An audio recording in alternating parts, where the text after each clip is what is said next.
Today we are in Scranton, which is an extremely Lithuanian area, and it used to have many Lithuanian churches, but we are actually sitting now in the final one that is still officially Lithuanian. And the reason it stays so is because this is a different congregation that has separated itself from Vatican and the Roman Catholic Church, and it became a separate Lithuanian National Catholic Church. And we are talking to its priest, Walter Placek. So how it came to be, what is the history behind this church? How it came to be that Lithuanians managed to establish their own religious congregation here? There's a Lithuanian church around the corner, 50 meters. Yeah, so St. Joseph, but it's no longer officially Lithuanian. But the Polish National Catholic Church actually was in that church. It was our church. But then the Irish bishops, they went to court, and there were trials, court hearings back and forth between the Irish bishops, and rather than continue to argue, those who were Lithuanians said, let St. Joseph's alone. If they want to go, if they want to be with the Irish bishops, let them. Those Lithuanians who didn't want that came up here a block and built this church to be separate from the Roman Catholic Church.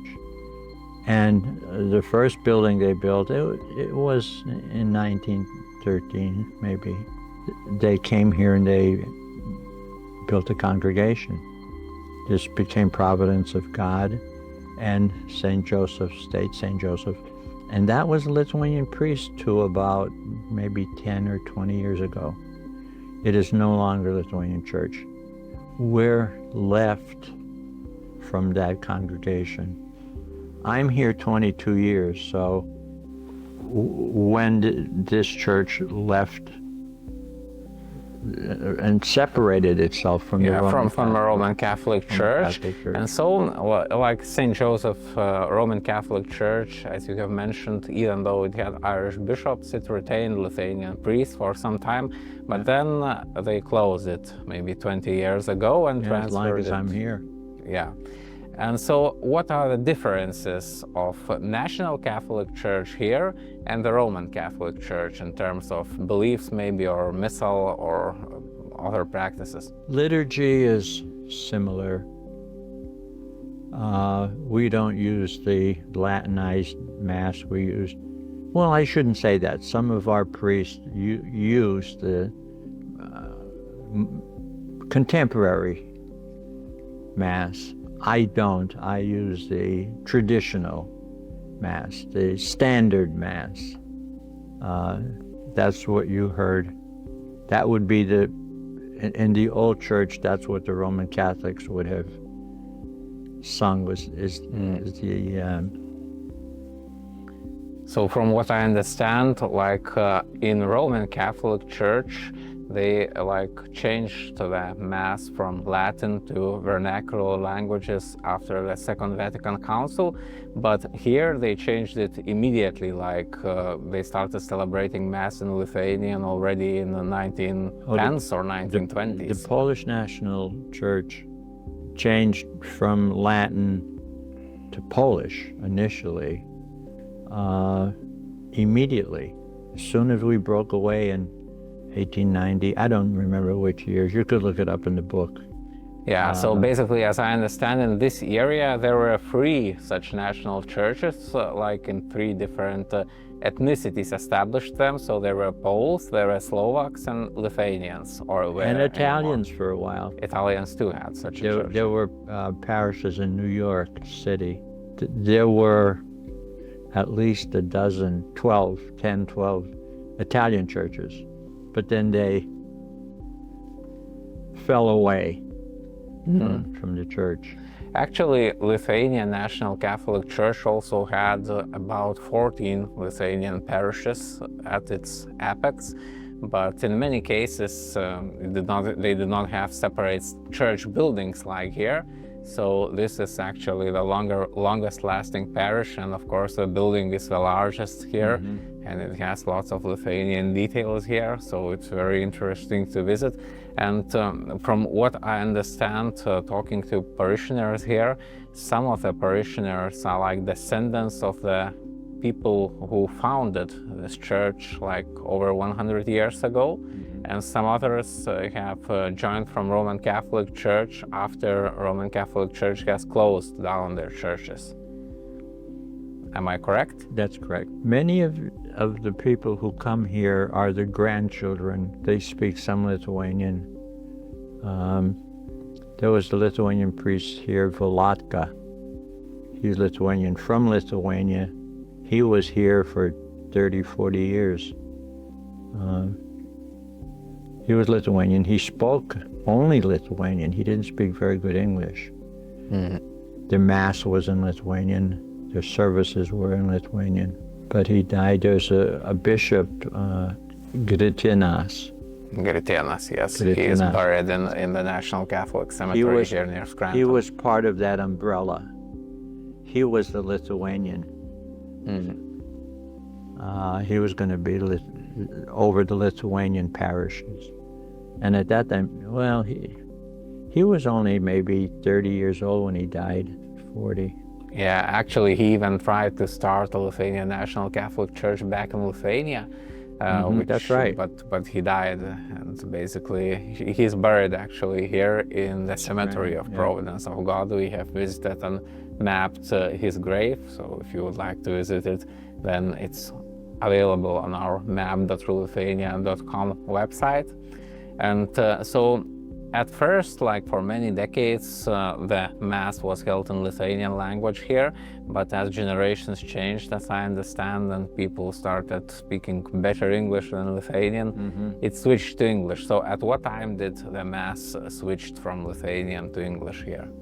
In the 40s and 50s, it was still in Lithuanian. Probably changed in the 50s or 60s from Lithuanian to English. Yeah, so one of the reasons why they separated from the Roman Catholic Church was because in the Roman Catholic Church, the people do not own the property of the building. They have they have given their money to build. And how is it here in the Lithuanian Catholic Church?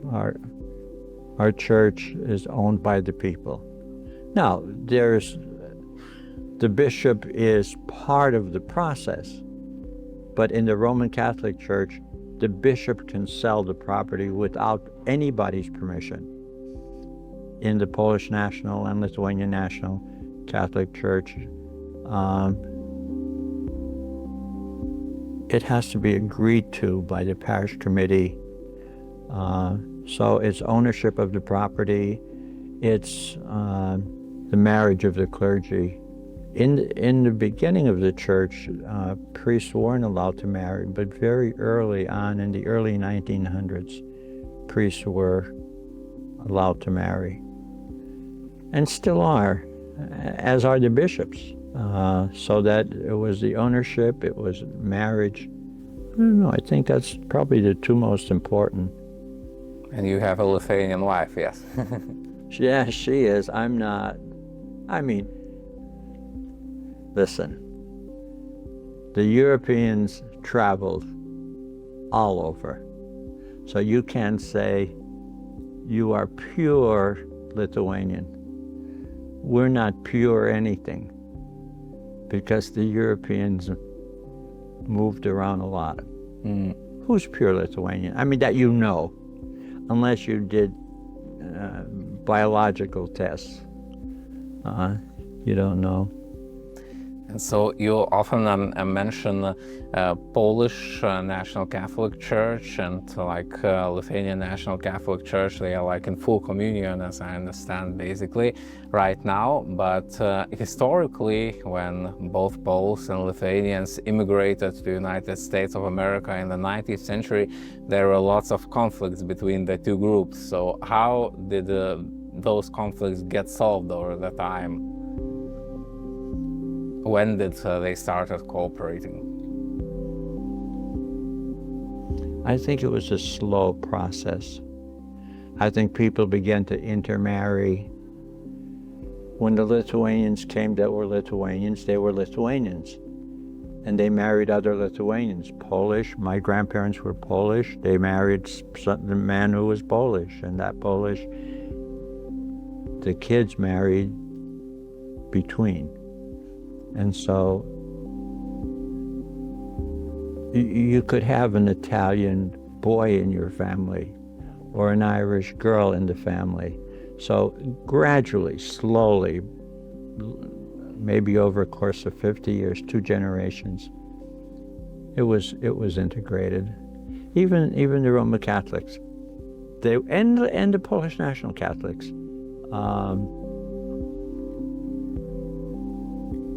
they would have all of one nationality, and then you had mixed, and I think that's how it came about, slowly, a couple of generations. And we went to the English as a language way before the Roman Catholic Church. When I was a kid growing up, the Roman Catholic Mass was still Latin. Mm. And in some places it's still Latin. Yeah, like in St. Michael's Lithuanian Church, that also used to be Lithuanian, and we have visited a Mass there a couple of days ago, so the Mass is now held in Latin there. Yeah. We've been saying the Mass in English from the beginning, 100 years ago. Even though the bishops were Polish, like Bishop Hoder, who was the one who started the movement. He came from Poland, of course, but he was a revolutionary, Hoder, Francis Hoder. But they knew they were in an American country where English was going to be the spoken language. Even the altar, in St. Stanislaus, where is our cathedral, the altar of sacrifice up front was in the church 100 years ago. The Roman Catholic Church only has the altar, it's called the altar of sacrifice, only 50 years maybe. Hmm. We're small. The Polish National Church is a small church, but we were ahead because the things that we did almost 100 years ago, the Roman Catholic Church just did 50 years ago. We were 50 years ahead. Mm. We were criticized, the Polish National Catholics were criticized for putting up that altar. We were accused of being Protestants. And right now, after the Second Vatican Council, it's the same in the Roman Catholic Church, yes. Yeah, we were accused of being Protestants, for putting that altar in front. We did what we thought was right for the people. And they changed it anyway. So the big church followed the little church. They won't admit that. So right now, when we participated in the Holy Mass here, one of the hymns was still sung in Lithuanian. And so everybody who would like to visit Scranton, I'd invite you to visit this unique church here. So it's still available in North Scranton in the old Lithuanian district, where there is the Roman Catholic St. Joseph Church, which was also originally built by Lithuanians nearby, and the Lithuanian Taurus Club.